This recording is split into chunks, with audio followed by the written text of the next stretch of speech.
छत्तीसगढ़ के पूर्व सीएम भूपेश बघेल पहुंचे सुप्रीम कोर्ट। शराब कोयला सट्टा ऐप घोटाले में याचिका की दाखिल। गिरफ्तारी पर रोक और जांच में सहयोग की मांग। सोमवार को होगी सुनवाई। धर्मांतरण को लेकर सीएम साय का बड़ा बयान। कहा, छत्तीसगढ़ के लिए कलंक है धर्मांतरण, अंतिम लड़ाई जारी है। छत्तीसगढ़ मध्य प्रदेश के रेल यात्रियों को मिलेगी बड़ी सौगात। रायपुर से जबलपुर के बीच आज से चलेगी express train. CM Vishnudeo Sai हरी झंडी दिखाकर करेंगे रवाना। बीजापुर में सुरक्षा बलों को मिली बड़ी सफलता। पेद्दा कोरमा और बोडला से 3 नक्सली गिरफ्तार। नक्सल साहित्य, प्रिंटर समेत कई सामान भी जब्त। कोरबा जिला जेल से 4 बंदी फरार। 25 फीट ऊंची दीवार फांदकर भागे। जेल प्रशासन में मचा हड़कंप। वोड्रफनगर में 2 दिन से मूसलाधार बारिश। 30 से ज्यादा गांवों में 24 घंटे से ब्लैकआउट। किसानों को खेती में आ रही दिक्कत। 5वें टेस्ट में भारत 396 पर ऑल आउट। इंग्लैंड के सामने 374 रनों का लक्ष्य। जायसवाल, आकाशदीप के बाद जडेजा सुंदर चमके।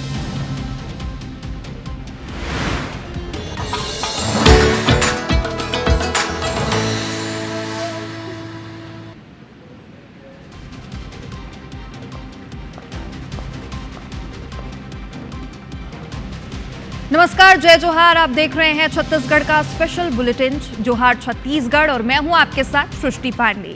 इस बुलेटिन में सबसे पहले आपको सूरजपुर से बड़ी खबर बता दें, जहां पर प्रतापपुर में हाथियों का उत्पात जारी है। हाथियों ने 3 युवकों को दौड़ाया। युवकों ने भागकर जैसे तैसे अपनी जान बचाई है। कनकपुर जंगल में ये हाथियों का दल घूम रहा है और फसल को भी नुकसान ये हाथी पहुंचा रहे हैं।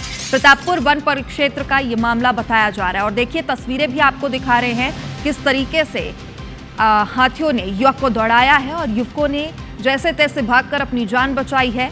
ये वीडियो अब आपकी टीवी स्क्रीन पर है। कनकपुर जंगल की ये तस्वीरें हैं जहां पर हाथियों का दल विचरण कर रहा है। फसल को भी काफी मात्रा में ये हाथी नुकसान पहुंचा रहे हैं। प्रतापपुर वन परिक्षेत्र का ये मामला बताया जा रहा है। ज्यादा जानकारी के साथ हमारे सहयोगी नितेश हमारे साथ जुड़ गए हैं। नितेश, क्या जानकारी है? प्रतापपुर में हाथियों का दल विचरण कर रहा है, वन विभाग की टीम इसके लिए क्या एक्शन ले रही है? देखिए, प्रतापपुर वन परिक्षेत्र के कनकपुर इलाके का एक पूरा मामला है जहां पे हाथियों का उत्पात देखने को मिल रहा है।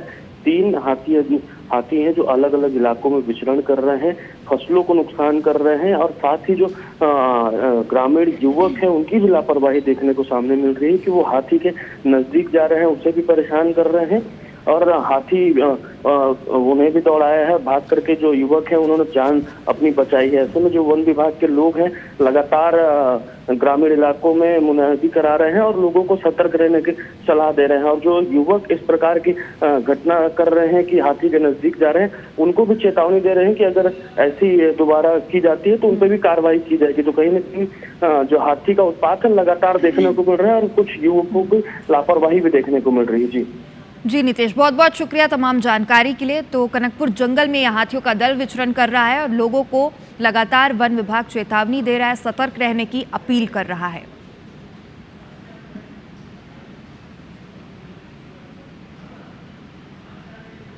वोड्रफनगर से आपको बड़ी खबर बता दें, जहां पर 2 दिनों से लगातार मूसलाधार बारिश का दौर जारी है। बारिश से 30 से ज्यादा गांवों में 24 घंटे से बिजली गायब है, ब्लैकआउट है। बारिश से किसानों का कृषि कार्य भी प्रभावित हो रहा है। खेतों में ज्यादा पानी होने के कारण यहां पर काम नहीं हो पा रहा है। तो देखिए तस्वीर भी दिखा रहे हैं, मूसलाधार बारिश की वजह से यहां पर खेत में पानी भर गया है और 2 दिन से वोड्रफनगर में मूसलाधार बारिश हो रही है। बारिश की वजह से 30 से ज़्यादा गांव में 24 घंटे से ज़्यादा समय से ब्लैकआउट है और किसानों से कृषि कार्य भी किसानों का प्रभावित हो रहा है। खेतों में ज़्यादा पानी होने के कारण यहाँ पर काम नहीं हो पा रहा है। ज़्यादा जानकारी के साथ हमारे सहयोगी देवेश हमारे साथ जुड़ गए हैं। देवेश, अभी क्या स्थिति है वोड्रफनगर में? किसान और बिजली की भी क्या जानकारी है? जी देखिए, आपको बताना चाहूंगा कि 2 दिनों से क्षेत्र में लगातार मूसलाधार बारिश हो रही है जिससे लगभग सभी नदी नाले उफान पर हैं।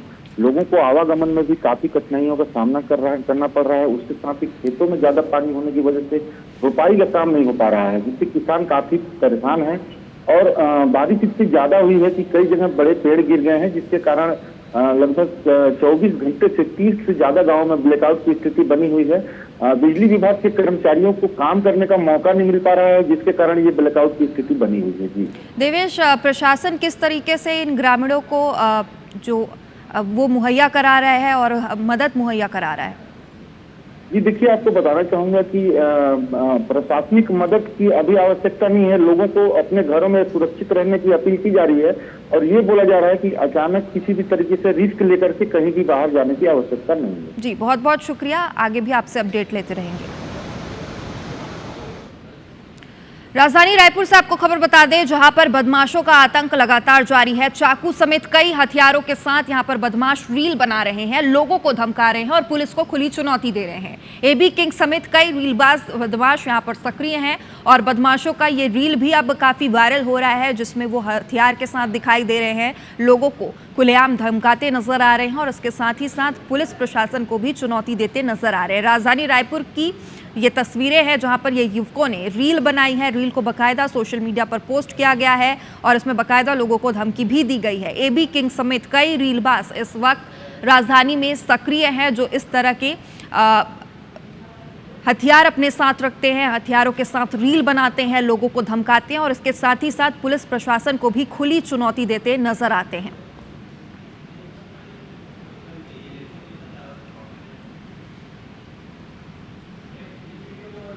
कोरबा के जिला जेल की दीवार फांदकर दिन दहाड़े 4 कैदी यहां से फरार हो गए हैं। इन कैदियों के फरार होने की सीसीटीवी तस्वीरें भी सामने आई हैं।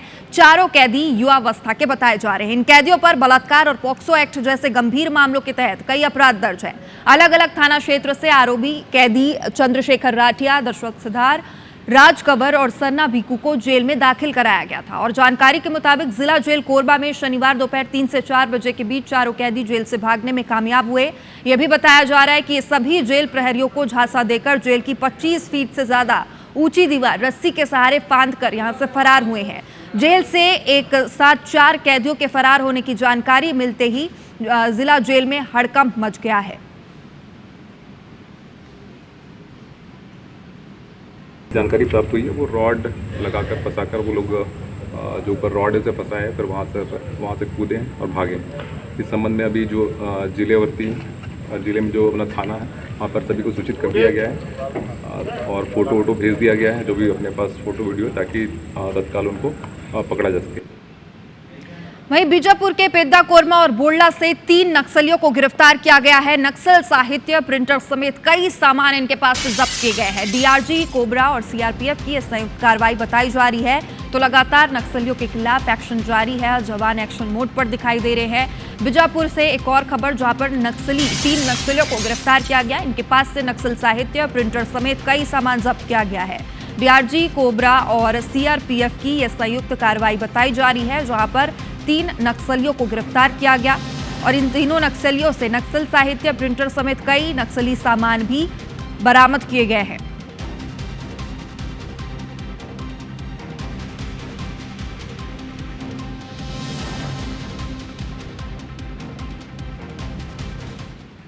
इधर वाड्रफ नगर में ठगी करने वाले आरोपी को गिरफ्तार किया गया है। आरोपी ने फार्मासिस्ट की डिग्री दिलाने के नाम पर यहां पर ठगी की थी। डिग्री दिलाने के नाम पर लाखों रुपए ऐंठे थे। पीड़ित की शिकायत पर आरोपी को अंबिकापुर से गिरफ्तार किया गया। वाड्रफ नगर पुलिस की यह कार्रवाई है। तो बड़ी खबर आप तक पहुंचा रहे हैं वाड्रफ नगर से, जहां पर ठगी करने वाले युवक को गिरफ्तार किया गया है। आरोपी ने फार्मासिस्ट की डिग्री दिलाने के नाम पर ठगी की थी और डिग्री दिलाने के नाम पर लाखों रुपए ऐंठे थे। पीड़ित की शिकायत के बाद आरोपी को अंबिकापुर से गिरफ्तार किया गया। वाड्रफ नगर पुलिस की यह कार्रवाई है, जहां पर ठगी के आरोपी को गिरफ्तार किया गया है। इस आरोपी ने लाखों रुपए डिग्री दिलाने के नाम पर ऐंठे थे और पीड़ित ने इसकी शिकायत दर्ज कराई, जिसके बाद अंबिकापुर से इसे गिरफ्तार किया गया।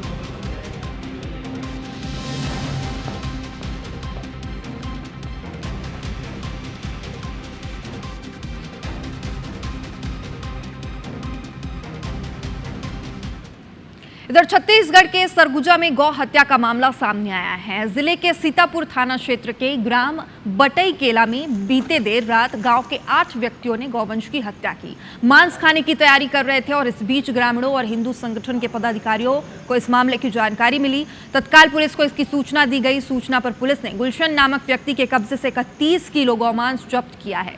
पुलिस को देखकर अन्य आरोपी मौके से फरार हो गए, जिसकी पतासाजी में पुलिस की टीम जुटी हुई है।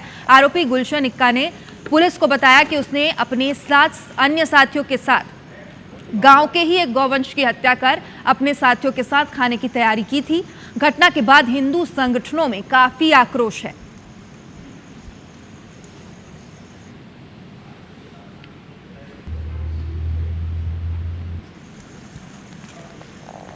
क्या साधन थे?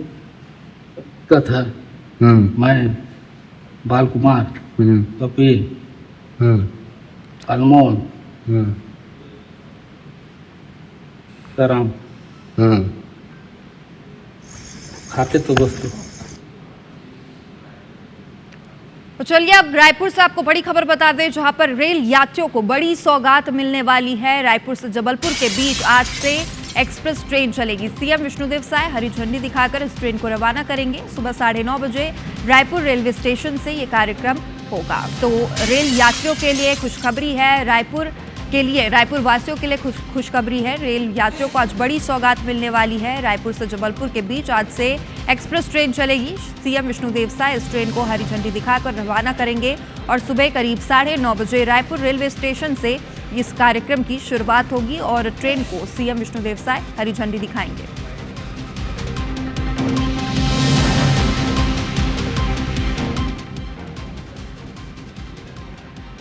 तो छत्तीसगढ़ वासियों को आज बड़ी सौगात मिलने वाली है। रेल यात्रियों को बड़ी सौगात मिलने वाली है। रायपुर से जबलपुर के बीच आज से एक्सप्रेस ट्रेन शुरू होने वाली है और उस ट्रेन को मंत्री अश्विनी वैष्णव हरी झंडी दिखाएंगे और इसके साथ ही सीएम विष्णुदेव साय भी रायपुर स्टेशन में मौजूद रहेंगे। इस ट्रेन को हरी झंडी दिखाएंगे। सुबह 9:30 बजे करीब ये कार्यक्रम रायपुर रेलवे स्टेशन में ही आयोजित किया जाएगा।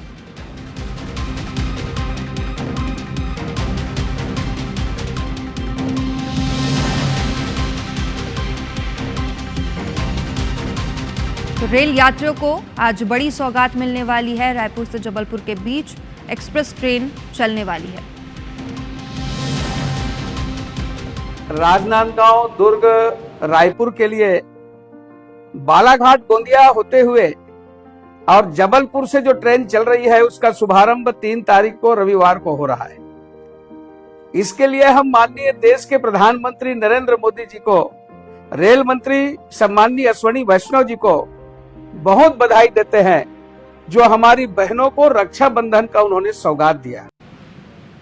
छत्तीसगढ़ के पूर्व सीएम भूपेश बघेल ने गिरफ्तारी से बचने के लिए सुप्रीम कोर्ट में याचिका दाखिल की है। शराब, कोयला और महादेव सट्टा ऐप घोटाले में नाम आने के बाद पूर्व सीएम सर्वोच्च न्यायालय में अग्रिम जमानत याचिका लगाने पहुंचे हैं, जिसकी सुनवाई सोमवार को होगी। उन्होंने याचिका में मांग की है कि उन्हें इन मामलों में किसी भी तरह से गिरफ्तार न किया जाए और जांच में सहयोग करने का अवसर दिया जाए। भूपेश बघेल ने याचिका में यह भी उल्लेख किया है कि जिस तरीके से उनके बेटे चैतन्य बघेल की गिरफ्तारी राजनीतिक द्वेष के चलते की गई है और उसी तरह से उन्हें भी निशाना बनाया जा सकता है। उन्होंने आशंका जताई है कि राजनीतिक प्रतिशोध के तहत उनकी गिरफ्तारी भी हो सकती है। ये याचिका ऐसे समय में दाखिल की गई जब राज्य और केंद्र की जांच एजेंसियां, जिनमें ईडी, ईओडब्ल्यू समेत कई अन्य केंद्रीय जांच एजेंसियों ने संबंधित मामलों की जांच अब तेज कर दी है, बढ़ा दी है।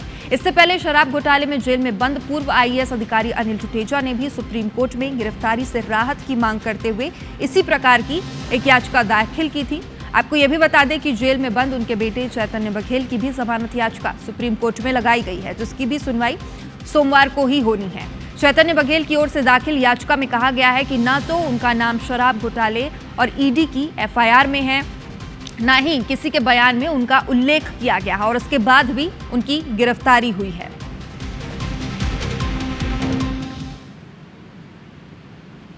बहुचर्चित नन गिरफ्तारी केस में बिलासपुर एनआईए कोर्ट ने ह्यूमन ट्रैफिकिंग और धर्मांतरण के मामले में अपना आरक्षित फैसला सुनवाते हुए 2 ननों समेत 3 आरोपियों को जमानत दी है। जाहिर है इस फैसले में एक पक्ष बेहद खुश है तो दूसरा हैरान है। एक पक्ष इसे सच्चाई की जीत बता रहा है तो दूसरा दबाव की इंतहा। जबकि दोनों पक्ष जानते हैं कि फिलहाल कोर्ट ने सिर्फ नंस को जमानत दी है, क्लीन चिट नहीं। पर रायपुर में एक पक्ष विजय जश्न में प्रश्न उठा रहा है, तो आगे जांच में सारी सच्चाई सामने आई है। एनआईए कोर्ट ने ह्यूमन ट्रैफिकिंग और धर्मांतरण के चर्चित मामले में 2 नन्स को जमानत दे दी है। फैसला आते ही केरल के नेताओं ने खुशी जताई, जेल परिसर में मिठाइयां बांटी, तो दूसरी तरफ सियासी बयानों ने माहौल को और गर्मा दिया। दरअसल बिलासपुर एनआईए कोर्ट ने सिस्टर प्रीति और सिस्टर वंदना के साथ साथ सुकमन मंडावी नाम के युवक को जमानत दे दी। इन तीनों को 25 जुलाई को दुर्ग रेलवे स्टेशन पर बजरंग दल कार्यकर्ताओं ने पकड़ा था। दोनों पक्षों की दलीलें सुनने के बाद एनआईए कोर्ट ने शुक्रवार को फैसला सुरक्षित रखा और शनिवार को तीनों को जमानत दे दी। ह्यूमन ट्रैफिक का ये मामला नहीं है, उसका जो इंग्रेडिएंट्स है वो इंग्रेडिएंट्स इनकी डायरी के हिसाब से, कोर्ट की पुलिस की स्टोरी वर्शन के हिसाब से वो नहीं लगता है। जमानत के बाद कांग्रेस और सीपीआई नेताओं ने जेल परिसर में मिठाई बांटकर खुशी जताई, लेकिन फैसला आते ही सियासी गलियारे में एक नई बहस छिड़ गई। पीसीसी चीफ दीपक बैज ने कहा कि ये सच्चाई की जीत है, सरकार एक बार फिर बेनकाब हुई। इसी चीज को हम शुरू से करते रहे, निष्पक्ष जांच होनी चाहिए। क्यों नहीं की जांच? आपके गृह मंत्री, केंद्रीय गृह मंत्री ने कहा कि ये गलत गिरफ्तारी हुई है, कार्रवाई गलत है। दूसरी तरफ मुख्यमंत्री विष्णुदेव साय ने कहा कि ये महज एक कानूनी प्रक्रिया है जिसमें सब नियमतः वक्त पर हो रहा है। सीएम ने मुद्दे पर सीरियस जांच की बात दोहराई है। इस मामले पर गृह मंत्री विजय शर्मा ने कहा कि अबूझमाड़ में स्कूल खोलना तक मुश्किल है, ऐसे में बच्चों को आगरा ले जाना ये जांच का विषय है।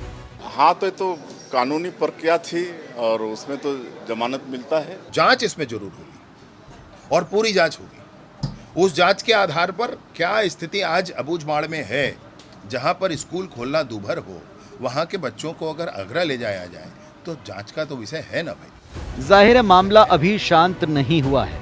सवाल ये उठता है कि क्या जांच के बाद पूरा सच देश और प्रदेश के सामने आएगा। Bureau report, IBC 24। आपको अब दुर्ग के रुदा गांव की पानी टंकी की तस्वीरें दिखाते हैं जो इस वक्त खूब वायरल हो रही है, और लोग इस पानी टंकी की तस्वीरें शेयर करके तरह तरह के कमेंट्स भी कर रहे हैं। कोई कह रहा है कि सिस्टम भ्रष्टाचारी है, भ्रष्टाचार की ये टंकी है।